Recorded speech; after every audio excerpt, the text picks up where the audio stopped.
Hello, welcome to a little something different. I thought I'd show you how I do a bit of weathering. I'll add that I do a lot of hand weathering and then airbrush as well, and I'm pretty much always use both methods on each item I'm doing. Anyway, today's project is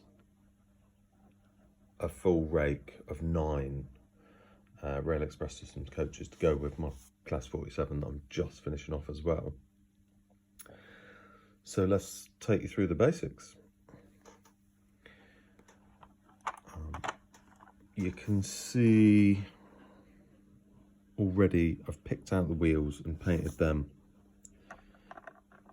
brown, the faces, so that is the start of the weathering. I mean, honestly, doing that one simple thing completely changes your stock from shiny wheels, unrealistic, to either black if it's freshly painted or brown if you're going for a weathered effect.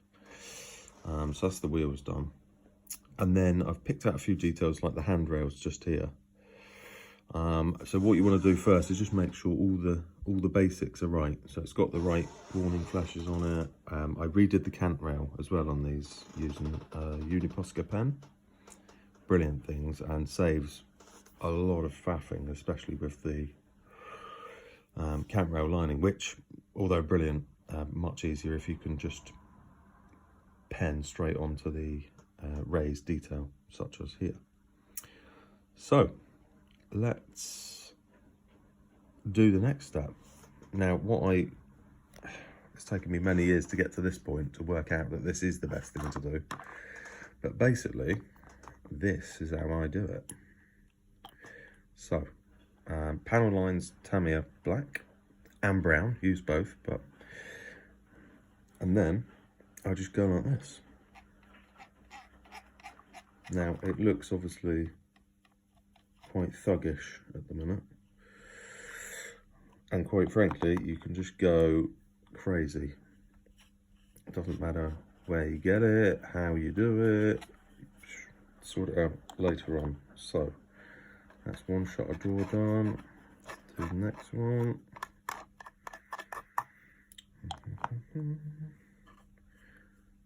This is such an easy process, and this stuff is amazing.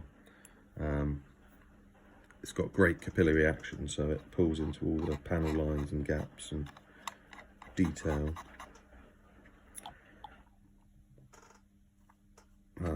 By the way, I'm filming this on my phone, which isn't ideal.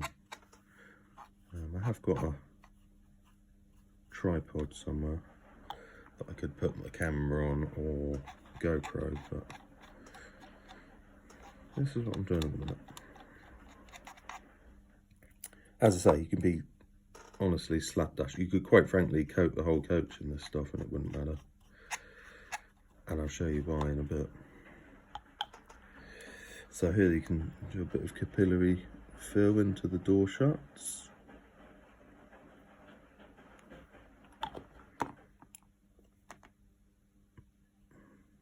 Around the door handle. I'm using black, and I change between black and brown. If I was doing maybe a lighter coloured coach or wagon, I'd use probably the brown, which is less harsh, but black shows up much better on these darker colours. So that's the black on the side. That's all I'm doing for that. And then we'll go for a bit of brown. So with the brown, I'm just doing this. Don't worry, it looks, you know, beyond slapdash at the minute, but I've done a few of these, so I know what I'm doing. Right, so that's basically this side done. I'll do the ends again, black details for that as well, and the roof. I could do the roof now actually. So again, just on the air vents.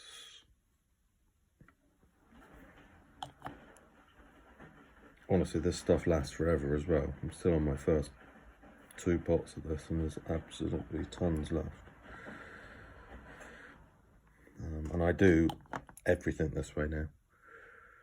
I don't bother with paint washes as such much, sometimes. But. So pick up all the air vents and get a big blow on and run it just down the middle.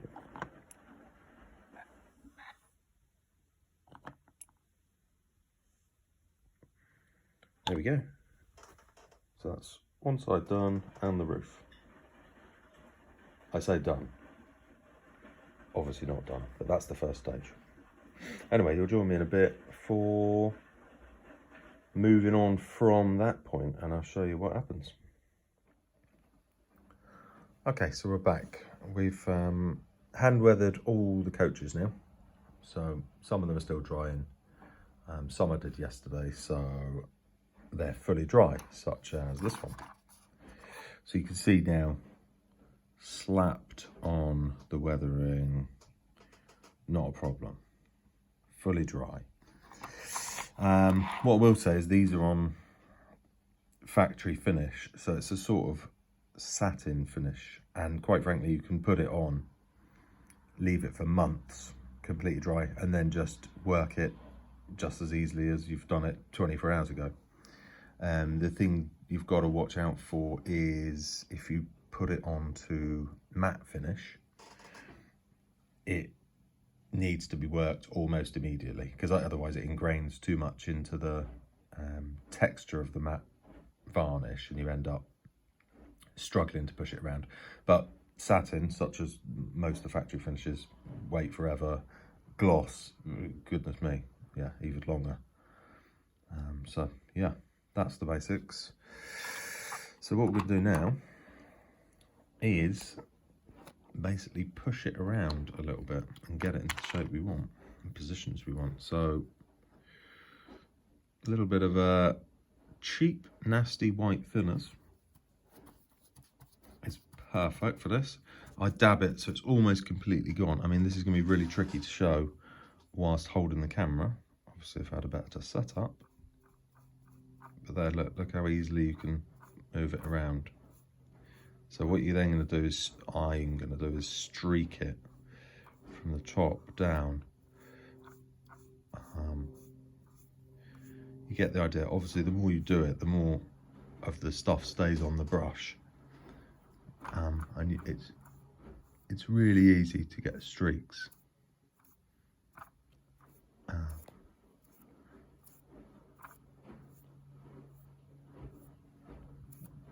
Just concentrating a second. You get the idea. It's left some muck at the top. I've streaked it down the way, and it leaves little lines and shapes, and you can do it around detail. It's very easy. Let me go away and fiddle with this, and you'll see me in a few seconds. Right, we're back again. So this is the other side, the untouched side. So you can see slapped on. Yeah, and then we've now gone to this, which I'm happy with. You can go to any degree you choose, obviously. I've got a lot of these coaches to do. They're sort of a generic dirtiness, sort of end of life as well, as far as the res rakes go. So I didn't want to, there's no specifics to individual coaches. It's just a generic, dirty, used look. And I'm really happy with that. So I've still got the roof to do. I've got the other side to do. I've done the ends. We'll do the roof in a minute and I'll show you how that goes. So post completing these washes, it will be ready for airbrush weathering, which will basically tie it all together nicely. So you've got the dirtied wheels, you've got a dirty body and roof, and then the chassis being weathered will tie it all together really nicely. And that'll just leave putting some buffer grease on. Easy peasy. 8 more to go. What was I gonna say? So basically, don't be scared of weathering. Now, especially using these accent line colours, they it's impossible to mess anything up using them, because you can simply remove it with some white spirit. I use white spirit obviously super sparingly on the end of the brush, just to push it around. But if you just leave it wet, you can literally just wipe every single bit off. So you can't mess up a model with this. One thing to note on that though, if you are very liberal with the white spirit on certain transfers, now I tend to be careful around transfers full stop, and don't hang around when you're pushing it around over them. Try and whiz over them as quickly. You could lift, I have done it before a couple of times, accidentally removed numbers or letters. So you just got to be a little bit careful. Use it sparingly around those points and you should be fine. I've done it many times and now know what not to do, what to do. So just be careful. And again, with the airbrush weathering, I've done hundreds and hundreds of pieces. Obviously I started somewhere from scratch, and I've never wrecked anything. I've never made something unrecoverable or unusable, but you need to just go steady. Don't use too much. Less is more, that's for sure. And if you do too much, which you will at the start, it's just a given, obviously start on cheaper coaches and wagons, building up to locomotives. Just don't be scared to take it back off again. You can literally remove weathering. Again, white spirit and but the problem is if you start on one little bit, you must do like a whole side. You can't blend it in. You just need to sort of remove and start again. But absolutely take away that you can't mess anything up. I've done hundreds, as I say, pieces. I've never messed anything up completely. It's all been recoverable to a point. Right, let's move on to the roof. So I've done half the roof. It's taken me about 2 minutes. This end, there's not much going on. Further along you go, the air vents, you see this streaking grime and muck coming off it. I mean, you can probably see as well, one side to the other, just generally darker this side, as the wash has gone all over the whole side. But yeah, it's so easy to get the effects you want. And if you take too much off, put some more on. Simple as that. Right, I'll cut back in at the end, and this will be this coach complete as far as hand weathering goes. So that coach we started on is now finished. Fully washed, spread around as I think it should look. Very happy. Roof done.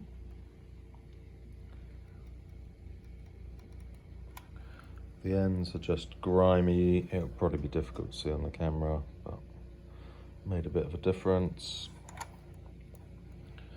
Yeah, so that's literally ready for airbrush weathering. I'll get the other 8 done.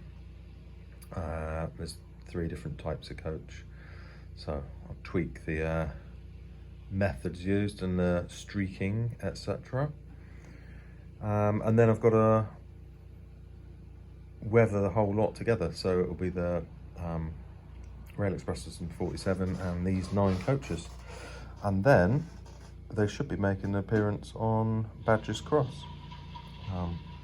They don't fit in with the time period, you may note, but it's a vivid memory of a child seeing the Rail Express System's rakes, especially when we travel from Cornwall to Manchester, often see them at Bristol, and I think it's just a very attractive colour scheme. So it was always going to be a rake that I wanted to emanate, and I've just slowly been collecting the coaches over the last couple of years. Finally bought the 47 maybe 6 months ago, and now finally weathering them up. So I'll conclude this video with this coach, but eventually I'll do a bit of a roundup when they're on the layout and running as a complete rake. and hopefully that should be very soon. So just to sum up weathering, absolutely don't be afraid of it.